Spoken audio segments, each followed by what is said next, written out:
부활의 생명이 우리 안에 있습니다.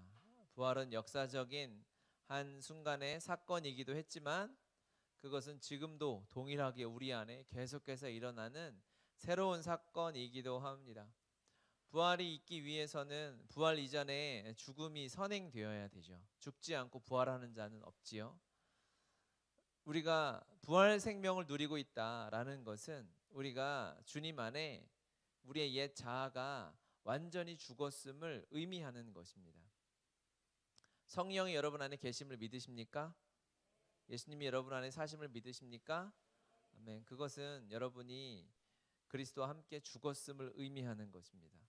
죽어야 부활이 가능하고 죽어야 여러분 안에 성령께서 임재하실 수 있어요. 이걸 느낄 필요 없습니다. 사실이에요. 받아들이는 것입니다.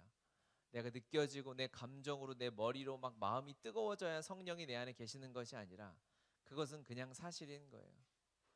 그렇죠? 우리가 믿음으로 받아들이고 그것을 누리며 살아가는 것이 됩니다. 십자가에 죽었다는 것은 무엇일까요? 더 이상 정죄함이 없다는 것입니다. 더 이상 어떠한 죄도 어떠한 우리의 연약함도 우리 자신을 해할 수 없다는 것을 의미하는 것입니다. 그렇죠? 이제 우리는 죄의 종노릇하지 않아요. 죄가 우리를 정죄하거나 우리를 손가락질하거나 우리의 삶이 잘못되었다고 말할 수 없어요. 왜냐하면 십자가에서 이미 죽었기 때문에 다 이미 우리의 죄는 다 털렸어요. 제가 초등학교 6학년 때 잠실에 있는 놀이공원에 갔어요. 롯데월드에 갔는데 초등학교 이제 제 기억에 제 동생이랑 한 명 친구랑 같이 이렇게 셋이 갔는데 그때 위험한 게 뭐죠? 그때 제일 무서운 것은 깡패죠. 그래봤자 뭐 중1, 2 되는 이런 나쁜 형아들이 갈 때부터 마음이 조심을 하고 갔어요. 거기에는 그런 나쁜 형아들이 돈을 뺏는다더라. 그래서 갔는데 그런 불길한 예감은 언제나 들어맞았죠. 한 골목을 돌아가는데 거기서 야 니네 3명 일로 와봐 하는 거예요. 그때는 빨리 도망가든지 해야 되는데 그때는 꼭 그럴 때는 굉장히 순종을 하게 되잖아요. 그런 분들의 말에는 여지없이 순종하죠. 갔더니 있는 돈 다 내놔. 제 기억에 피 같은 돈 1,400원을 뺏긴 기억이 아직도 잊혀지지가 않는 거죠. 뺏기고 다행히 맞지는 않았어요. 있는 걸 다 털렸기 때문에. 그리고 막 우리끼리 막 씩씩 욕하면서 이제 이런 날은 또 이런 그걸 머피의 법칙이라 그러나 하여튼 또 불행한 일이 또 겹치잖아요. 얼마 안 가서 다음 코너를 도는데 또 아까 그 형아들보다 더 흉악해 보이는 형아들이 너네 일로 와봐 하는 거예요. 아 진짜 이번엔 맞겠구나. 갔어요. 너희 있는 거 다 내놔. 근데 뭐 이제 없잖아요. 다 얘기했죠. 우리가 다 털렸다. 이미 저 구석에서 털렸기 때문에 더 뺏길 것이 없다. 우리는 되게 또 순종적으로 말을 했죠. 그랬더니 이 더 흉악한 형아들이 화가 난 거예요. 누구야? 누가 우리 구역에서 너희 걸 털은 거야? 하더니 막 우리는 내버려두고 막 거길 찾아가더라고요. 그때부터 제 안에 자유함이 임했어요. 아, 내가 더 털릴 것이 없구나. 이미 다 털렸어요. 뭐 맞는 거 말고 뭐 돈은 없잖아요. 십자가에서 우리가 죽었다는 것은 사단이 우리를 더 이상 털 수 없어요. 너 여전히 죄 지은 거 아니야? 다 털렸어요. 그리스도와 함께 십자가의 죽으심으로 말미암아 우리의 죄값이 다 사라졌습니다. 우리는 치를 것이 없어 홀가분해요. 자유합니다. 부활이라는 것은 여러분에게 자유를 주고 싶으신 거예요. 부활의 생명, 이 자유함이 여러분 안에 이미 생명으로 성령으로 함께 하심을 믿으시고 누리는 시간이 되었으면 좋겠습니다. 우리가 십자가의 나라는 책으로 이렇게 한 챕터씩 나누고 있는데 오늘 제목은 그리스도의 다시 오심에 참여하다입니다. 부활하신 주님이 바로 40일간 이 땅에서 잠깐 살시다가 하늘을 올라가셨잖아요. 사도행전 1장 8절에서 11절 한번 볼까요? 오직 성령이 너희에게 임하시면 너희가 권능을 받고 예루살렘과 온 유대와 사마리아와 땅끝까지 이르러 내 증인이 되리라 하시니라. 이 말씀을 하시고 이 말씀을 마치시고 그들이 보는데 올리어져 가시니 구름이 그를 가리어 보이지 않게 하더라. 올라가실 때에 제자들이 자세히 하늘을 쳐다보고 있는데 흰옷 입은 두 사람이 그들 곁에 서서 이르되 갈릴리 사람들아 어찌하여 서서 하늘을 쳐다보느냐 너희 가운데서 하늘에 올려지신 이 예수는 하늘로 가심을 본 그대로 오시리라 하셨느니라 라고 했어요. 천사들이 제자들과 이 감람산에서 주님이 승천하신 그 예루살렘 성전이 보이는 그 뒤편의 감람산에 주님 승천하시고 났을 때 진짜 그 모습 그대로 부활하신 그 모습 그대로 하늘로 승천하셨습니다. 실제로 육신의 눈이 그것을 보았어요. 부럽죠. 한번 봤으면. 그리고 나서 주님이 마지막 하신 말씀이 뭐냐? 너희는 내 증인이 되라라고 말씀하시고 승천하시고 천사들이 너희가 본 그대로 오시리라 라고 하셨어요. 믿으십니까 여러분? 본 그대로 오실 것입니다. 우리가 어떻게 올라가셨는지 모습을 알 수 없기 때문에 우리가 본 그대로 오시리라고 했을 때 우리가 정확히 다 이해가 되지는 않아요. 어떤 모습으로 오실까? 그러면 감람산에서 승천하셨으니까 다시 감람산으로 오시나? 실제로 그 당시에는 그렇게 믿었던 예수님의 제자들도 있었다고요. 그래서 예루살렘 근처를 떠나지 않고 감람산 근처를 배회하던 제자들도 있었어요. 곧 오시겠다고 했고 본 그대로 오시겠다고 했으니까 그러면 여러분 주님이 오실 때 주님 맞이하러 가야 되잖아요. 그렇죠? 여러분 맞이하실 거죠? 그러면 당장에 코로나를 뚫고 우리가 감람산에 가 있어야 되나? 어떻게 오시는가 이해가 잘 되지 않는 거죠. 그러면 그때 만약에 오시면 시간이 이스라엘과 우리나라는 한 13시간인가요? 11시간인가 차이가 나지 않습니까? 그러면 오전에 오시면 우리는 밤이고 그럼 어떻게 해야 되나? 예배 시간에 오시나? 그럼 주일 예배를 딱 드리는데 지금 우리는 주일 예배지만 지금 반대편 북미 쪽은 한밤중이잖아요. 우리가 오실 때 걔네들은 깨어 있으면 그럼 주님이 시간차로 오시나? 이런 상상 안 해보셨어요? 저만 해본 거예요? 고민을 해보게 되죠. 어떻게 오실까? 어떤 모습으로 어떻게 어디에 다 이해가 안 돼요. 그런데 오시는 건 확실하죠. 우리가 이해가 안 된다고 믿지 않으려 하고 무시하는 경향이 우리의 성향 가운데 있어요. 내가 이해되면 믿고 내 삶을 드리고 투자하는데 그게 아니면 그냥 잘 그렇지 않은 경우가 있다는 것이죠. 하지만 예수님의 초림도 원래 이해가 되지 않는 방법으로 오셨어요. 예수님이 이 땅에 오시겠다라고 하나님께서 아들을 보내줄 거야 예언하시고 4,000년을 예언하시고 예수 그리스도가 진짜 인간으로 하나님이 인간이 되어서 이 땅에 태어나셨는데 아무도 못 알아봤잖아요. 부모는 당연히 있어야지. 애 낳는데 부모가 없을 수는 없으니까 부모는 빼고 동방박사 목자들 말고는 그리스도가 4,000년 예언의 성취가 이 땅에 되어 오는데 사람들이 알아보지 못하고 깨닫지 못했어요. 예수님의 초림이 그랬다는 거죠. 재림도 아마 우리가 다 이해할 수 없을 거예요. 아마 우리의 지식으로 이성으로 증명이 안 될 거예요. 하지만 우리는 그것을 믿고 왜? 그동안에 주님이 하셨던 말씀이 실제였고 이루어졌기 때문에 그 말씀이 이루어지는 것도 당연히 믿고 가는 거죠.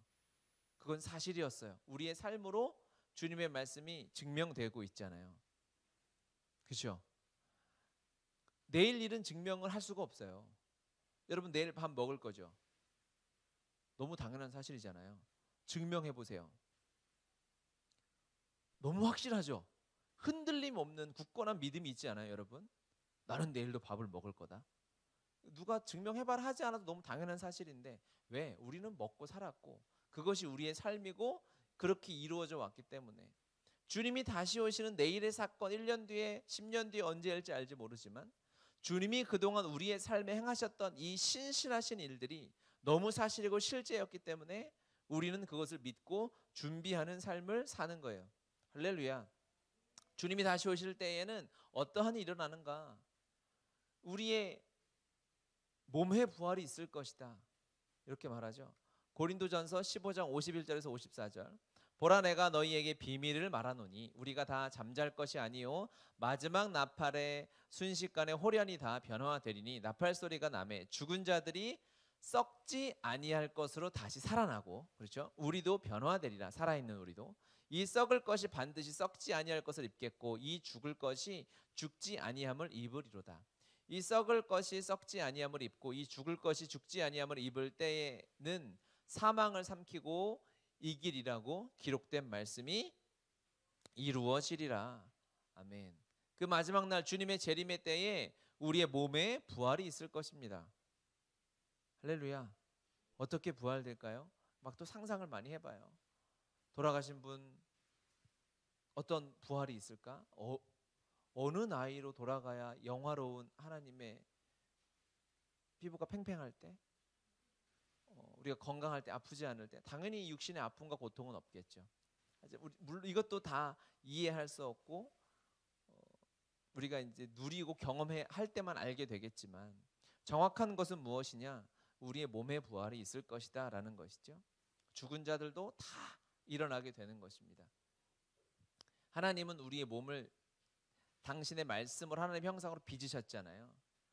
하나님이 친히 만드신 것을 우리가 타락했다, 죄지었다, 썩었다고 해서 버리시지 않아요. 온전히 회복시키신다는 하나님의 뜻이 담겨 있는 거예요. 우리 육신마저. 그렇다면 우리의 영혼이 어떻겠냐는 거예요. 우리가 알듯이 우리의 육신보다 우리의 영이 훨씬 중요하잖아요. 영의 사람으로 살아야 되지 않습니까? 우리의 몸도 하나님이 그렇게 귀히 여기셔서 영화로운 주님의 영광으로 우리의 몸을 부활시키실 텐데 그때 우리 영이 어떻겠냐는 거예요. 여러분의 영혼이 어떻겠냐는 거예요. 말할 수 없는 하나님의 원형으로 회복되어져서 에덴 동산에서 아담이 하나님과 거리낌 없이 교제하고 대화하고 사랑했듯이 여러분의 영혼이, 우리의 생각이, 우리의 마음이 그렇게 주님 안에 온전히 회복되어지는 것을 우리가 믿어야 될 줄 믿습니다. 여러분 믿으셔야 돼요. 그 회복되어지는 과정에 있고 주님의 약속은 이미 그것을 이루시고 성취하셨어요. 그것이 주님의 다시 오실 때에 일어나는 놀라운 일입니다.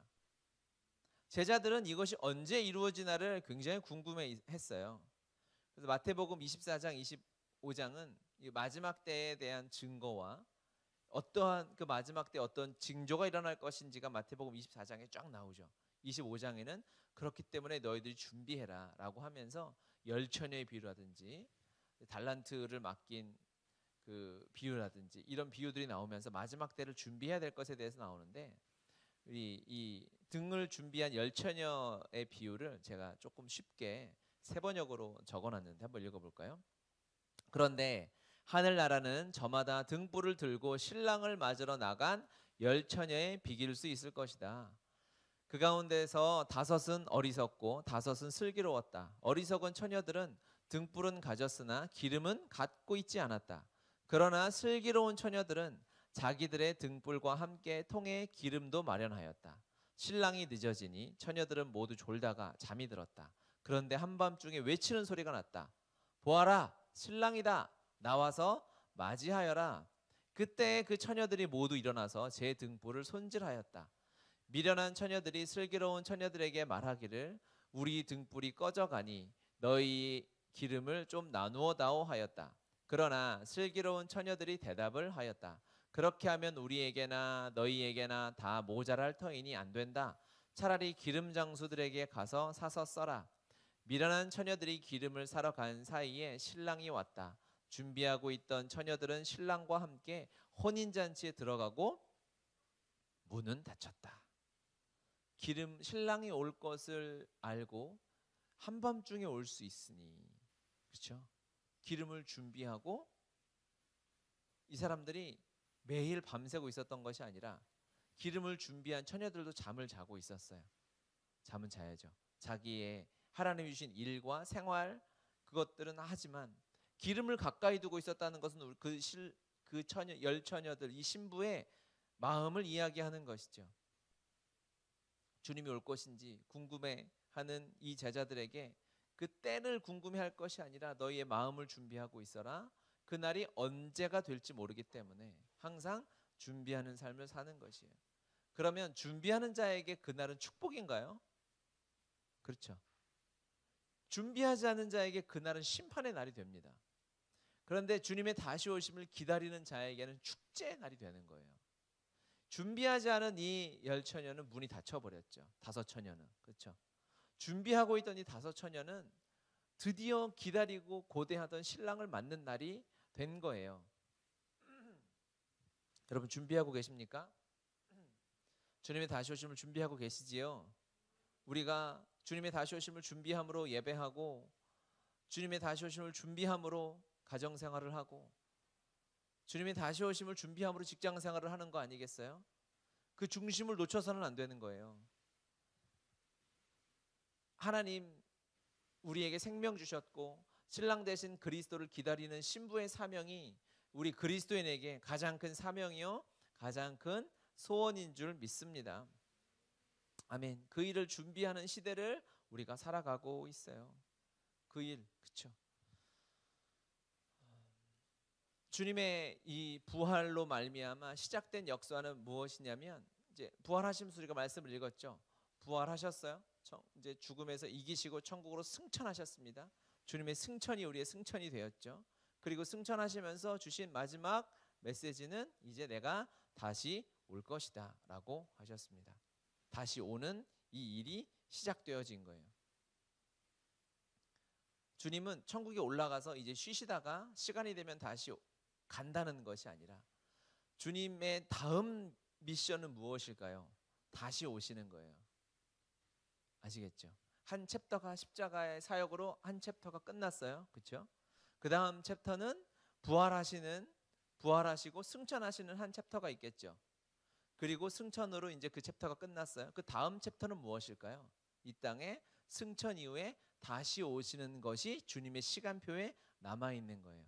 지금 우리는 주님의 다시 오심을 기다리는, 즉 다시 오심이 시간표가 하나 둘씩 이루어져 가고 있는 것을, 그때를 살고 있는 거예요. 자, 여러분 여행을 간다 칩시다. 오늘 예배가 마치고 여행을 가는, 여행은 언제 시작되나요? 여행을 가면 예를 들어서 우리가 뭐 동해 바닷가를 간다고 칩시다. 그러면 그 동해 바닷가에 딱 도착했던 그 시간부터가 여행의 시작이 아니잖아요. 여기서 출발하는 것부터가 여행 가고 있는 것이죠. 재작년에 터키, 이스라엘 단기 선교를 갈 때 그때 너무 행복하고 귀하고 은혜가 많은 시간이어서 그 시간들을 지체들과 이야기하면서 그때를, 그 사진들을 돌아볼 때 어땠니? 언제부터 그걸 준비했어? 라고 물어봤을 때 비행기 타고 딱 그 땅에 도착했을 때부터 선교의 시작인가요? 아니죠. 우리가 다 알죠. 하나님이 그 마음을 주시고 기도를 시작하신 때부터가 이미 선교의 시작이었어요. 선교는 그때부터 준비되는 거죠. 주님은 이 땅에 다시 오실 거야 라는 것은 주님이 다시 오시는 여정 가운데 우리가 살고 있어요. 여러분은 여행을 떠나고 있는데, 그렇죠? 여행은 어디, 종착지가 어디냐? 주님의 다시 오심, 재림을 맞이하는 이 여행을 우리가 살아가고 있고 준비하고 있다는 거예요. 여러분은 과정이에요. 동해 바다를 가면서 휴게소도 들릴 수 있어요. 여행의 과정이죠. 그거 자체가, 휴게실에 가서 화장실에 갔어. 야, 그게 무슨 여행이냐? 그 시간표만 떼놓고 보면 여행이 아니고 화장실에 가는 거죠. 그런데 그의 삶 시간표 전체는 여행지를 향해 가고 있잖아요. 도착지를 향해서. 여러분이 열심히 밥을 먹고 직장생활을 하잖아요. 그 시간표만 보면 나 그냥 돈 벌고 사는 사람 같은 거예요. 그런데 여러분의 삶은 그렇지 않다고요. 여러분이 하루하루 살아가는 것은 주님의 다시 오심을 맞이하고 준비하는 시간표 안에 있어요. 그리스도인은 이제 그거밖에 남지 않았다고요. 우리가 걸어가는 길의 끝에는 주님의 다시 오심이 있다는 거예요. 이걸 놓치면 안 됩니다. 이걸 놓치는 것이 속는 거예요. 아유, 내가 주님을 믿긴 믿는 것 같은데 그냥 집에서 애만 키우고 있네, 애만 보고 있어, 그러면서 우울에 빠질 수 있고요. 내가 지금 막 돈만 벌고 있지 하나님의 일을 하나도 하지 못해. 하나님의 일이 뭔데요? 하나님의 일이, 여기 설교하는 게 하나님의 일인가요? 아니라고는 못하겠지만 이것만이라고 할 수는 없는 거죠. 예수님의 사랑을 가지고 예수님의 사명을 가지고 살아가는 여러분들이 살아가는 그 밟는 걸음마다, 그 흔적마다 이미 우리가 지난 금요일에 나누었던 것처럼 그리스도의 고난을 우리의 삶에 채워가지 않습니까? 그 고난이 어떤 고난이라고 했어요? 죽어가는 영혼을 향하여 안타까워하셨던 주님의 그 십자가에서 찢어지는 마음이 동일하게 그리스도의 그 고난을 여러분 우리의 몸에 우리의 마음에 채우는 삶 아니겠습니까? 우리가 왜 이 땅에서 고난 당하고 있는 거예요? 주님이 십자가에서 그 아파하셨던 그 마음이 그대로 우리의 마음에 있어서 그 안타까운 마음으로 우리가 영혼을 살리고 하나님의 나라를 이루어가는 것이죠. 이 일을 주님의 다시 오심을 주님은 절대로 혼자 하지 않기로 결정하셨어요. 에베소서 1장 22절 23절에 보면 같이 한번 읽어볼까요? 또 만물을 그의 발 아래에 복종하게 하시고 그를 만물 위에 교회의 머리로 삼으셨느니라. 교회는 그의 몸이니 만물 안에서 만물을 충만하게 하시는 이의 충만함이니라. 아멘. 교회의 머리가 그리스도이시죠. 할렐루야. 그리고 우리는 그의 몸입니다. 주님이 이 땅에 다시 오실 때 이게 말이 상상하면 좀 무서운데 머리만 올 수는 없잖아요. 이게 표현이 그런데 표현상 그렇죠. 주님이 오시면 그 머리 대신 그리스도와 그의 몸이 같이 사역하는 거죠. 머리만 일하는 건 없어요. 온 몸이 하나 되는 거죠. 내가 오늘 교회 가는데 새끼손가락은 놓고 가야지. 무슨 로봇입니까? 그럴 수 없죠. 주님이 일하신다라고 하는 것은 우리가 일하고 있는 거예요. 우리가 일한다라는 것은 주님이 일하고 계시는 것입니다. 주님이 여러분을 직장으로, 가정으로, 사업장으로 보내신 걸 믿으십니까? 보내고 일하고 와라. 야, 너 돈 많이 벌어서 교회 갖다 바쳐라. 이 얘기가 아니에요. 주님이 보내실 때는 우리가 몸이 막 가는 것 같은데 머리 대신 그리스도가 성령께서 함께 일하셔서 그곳에서 주님의 다시 오심을 준비하게 하는 삶을 우리가 살아가고 있습니다. 그래서 여러분의 삶이 거룩한 거예요. 여러분이 직장 그곳이 성전인 것입니다. 여러분의 가정이 아무리 내가 집에서 애만 보고 밥만 하고 설거지만 하는 것 같아도 내 안에 계신 주님이 동일하게 그곳에서 일하고 계시기 때문에 그 일이 거룩한 주님의 성직이요, 주님의 다시 오심을 준비하는 여정 가운데 있다는 사실을 기억해야 합니다. 할렐루야. 이것이 재림을 준비하는 우리의 마음가짐인 거죠. 그래서 여러분은 역사를 마무리하는 역사의 종결자들이요, 재림을 준비하는 하나님의 귀한 사자들이고 머리 대신 그리스도의 몸이라는 것을 잊어서는 안 됩니다.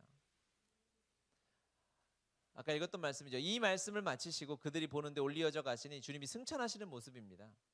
구름이 그를 가리어 보이지 않게 하더라. 올라가실 때 제자들이 하늘을 자세히 쳐다보고 있는데 흰 옷 입은 두 사람이 그들께서 서서 이르되 갈릴리 사람들아 어찌하여 서서 하늘을 쳐다보느냐. 너희 가운데서 하늘을 올려주신 이 예수는 하늘로 가심을 본 그대로 오시리라 라고 하셨어요. 이제 우리 여기까지는 결론이 되었죠. 다 마음에 아멘 됐죠. 이제 주님의 남은 한 챕터는 다시 오심이구나. 이제 그 일만이 남은 것이다. 여러분은 그 시대를 살아가고 있는 거예요. 그렇죠? 그런데 그 시대를 어떻게 살 것인가에 대한 말씀을 주님이 하고 가셨죠. 이 말씀을 마치시고 앞에 1장 8절 말씀이 있죠. 오직 성령이 너희에게 임하시면 너희가 권능을 받고 예루살렘과 온 유대와 사마리아와 땅끝까지 이르러 내 증인이 되리라 하시니라. 아멘. 아멘, 아멘, 아멘, 아멘. 이제 우리를 증인으로 삼으신 거예요. 증인. 이제 우리가 살아가는 남은 삶은 부활의 증인으로 사는 것입니다. 증인으로 사는 방법은 무엇일까요? 증인으로 사는 방법은 주님이 항상 우리 주님은 우리의 모델이시죠. 주님이 사셨던 것을 잘 우리가 볼 필요가 있어요. 그렇죠? 주님이 어떻게 사셨는가를 그대로 연구하면 그것이 우리의 삶이 되는데 주님이 부활하시고 어떻게 사셨죠? 주님은 부활하시고 이 땅에 며칠을 계셨습니까? 잠깐 퀴즈. 며칠? 이렇게 마스크 쓰고 40일을 계셨죠. 40일. 40일 동안 주님은 부활하신 주님의 40일은 진짜 궁금하지 않아요? 주님이 부활하셨는데 그 흔적을 지우지 않으셨단 말이죠.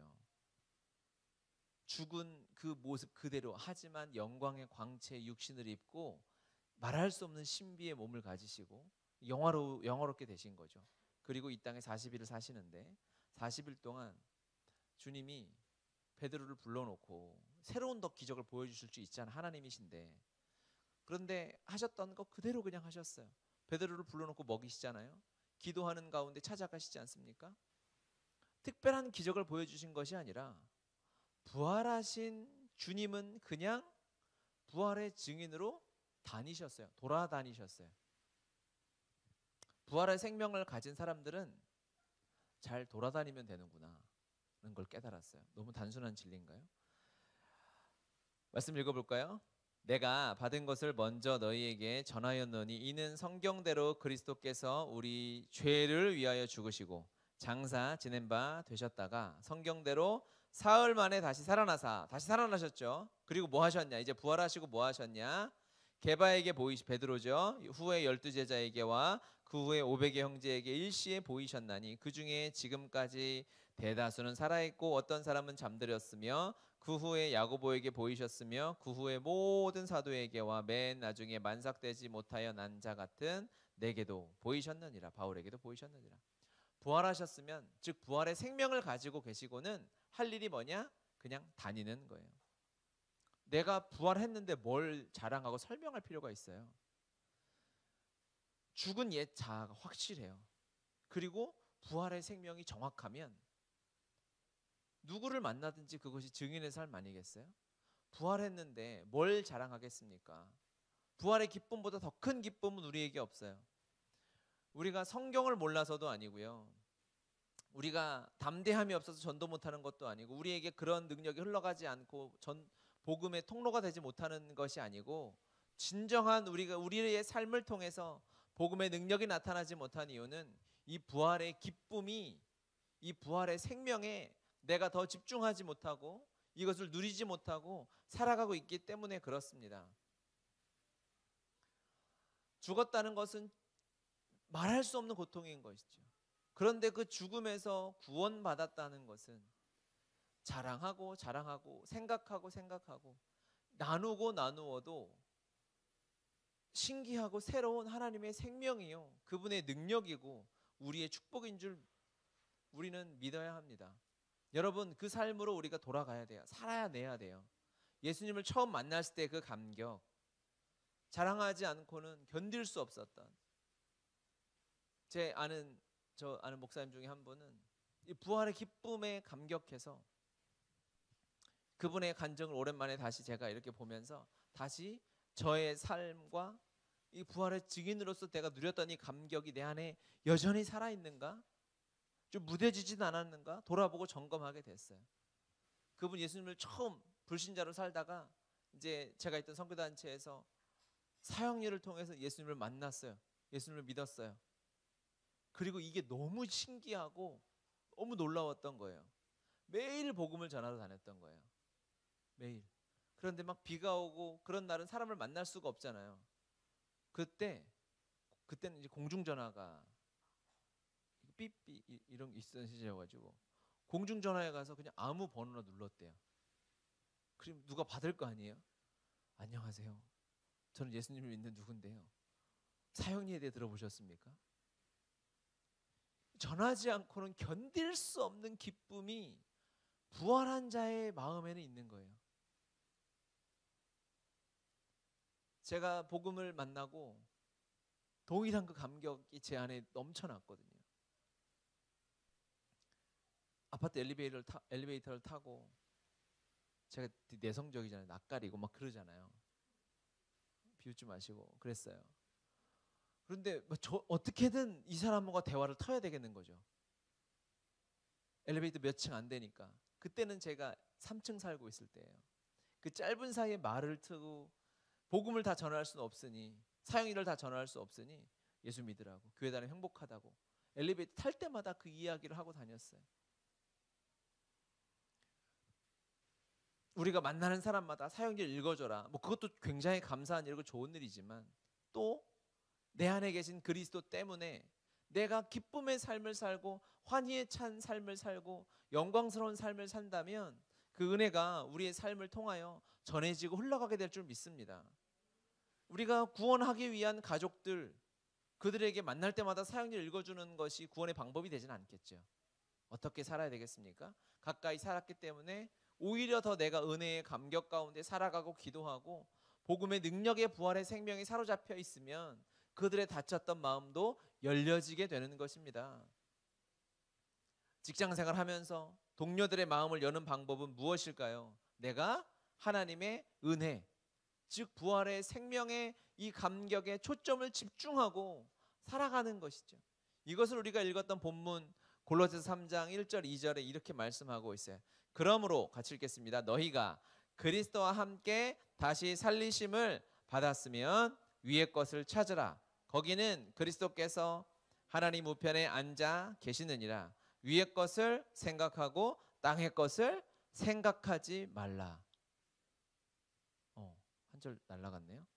그 2절이 뭐냐? 위의 것을 생각하고 땅의 것을 생각하지 말라. 따라해 봅시다. 위의 것을 생각하고 땅의 것을 생각하지 말라. 아멘. 여러분 무슨 생각하고 사시나요? 그 생각하는 것에 내 마음이 있는 거예요.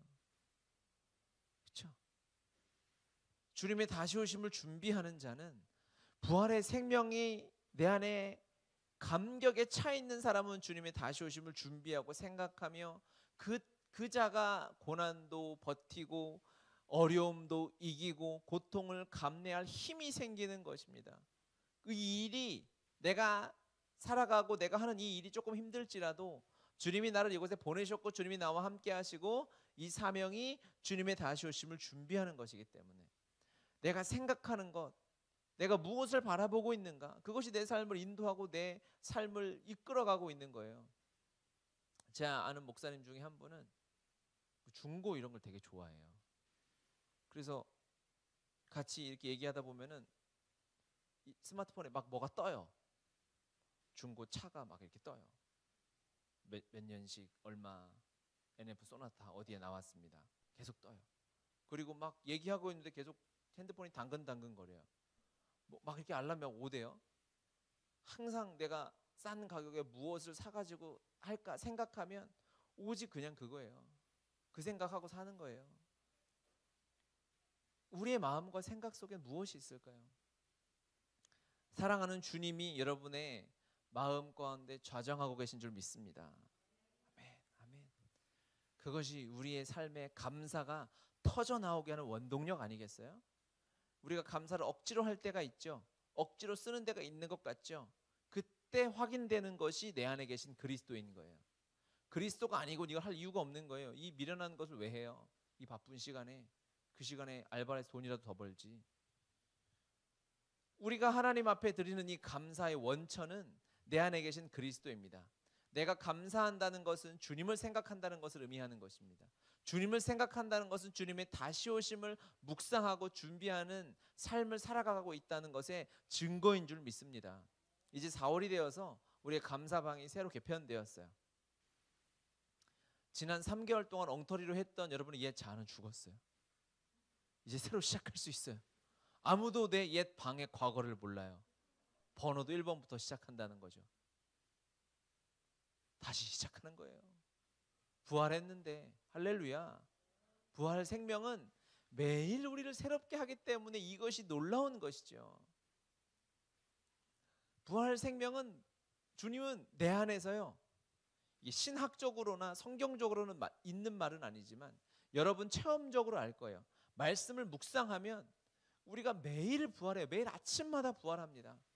매일 아침마다 부활의 생명이 우리 안에 있어요. 이 말씀의 능력이 우리 안에 있어요. 할렐루야. 이 삶이 때로는 아무것도 이루어지지 않는 것 같고 열매로 나타나지 않는 것 같이 보일 때가 있어요. 하지만 그 퍼즐은 주님이 맞추십니다. 이 퍼즐 자체가 내가 어디 있는지 알 수는 없어요. 그 조각이 1000개 퍼즐 이런 거 있잖아요. 지가 어딘지 어떻게 알아요? 주님이 놓으시면 나중에 작품 보고 아는 거죠. 고린도전서 15장은 부활장이라고 불리죠. 13장이 사랑장이고 15장의 부활장인데 부활장 마지막은 이렇게 끝납니다. 사망아 너의 승리가 어디 있느냐? 같이 읽겠습니다. 사망아 내가 쏘는 것이 어디 있느냐? 사망이 쏘는 것은 죄요 죄의 권능은 율법이라.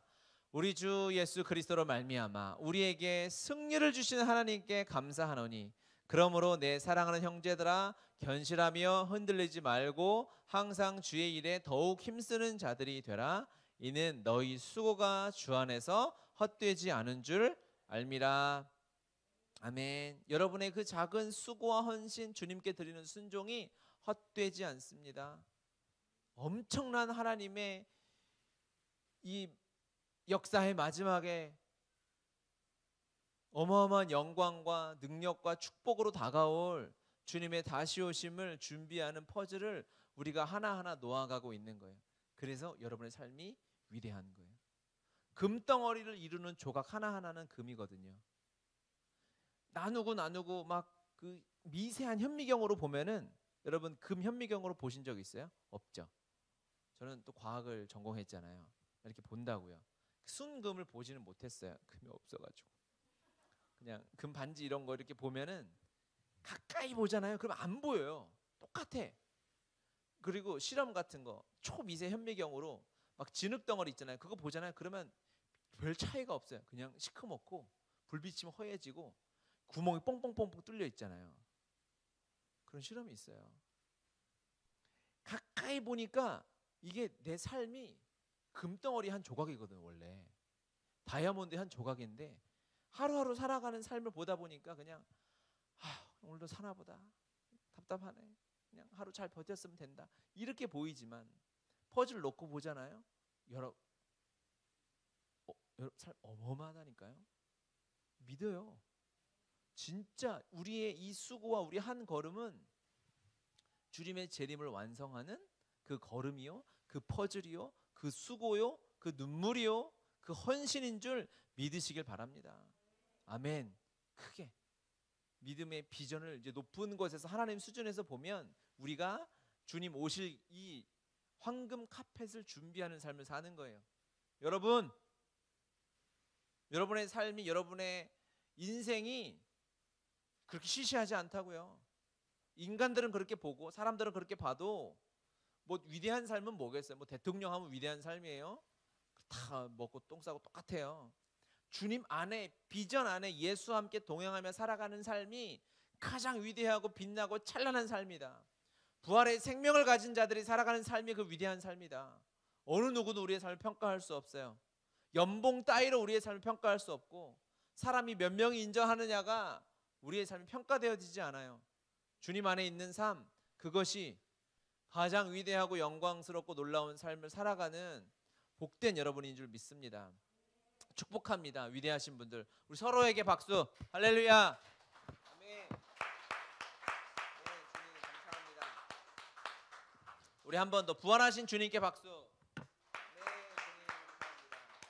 감사합니다. 아멘. 주님 감사합니다. 우리 같이 기도합시다.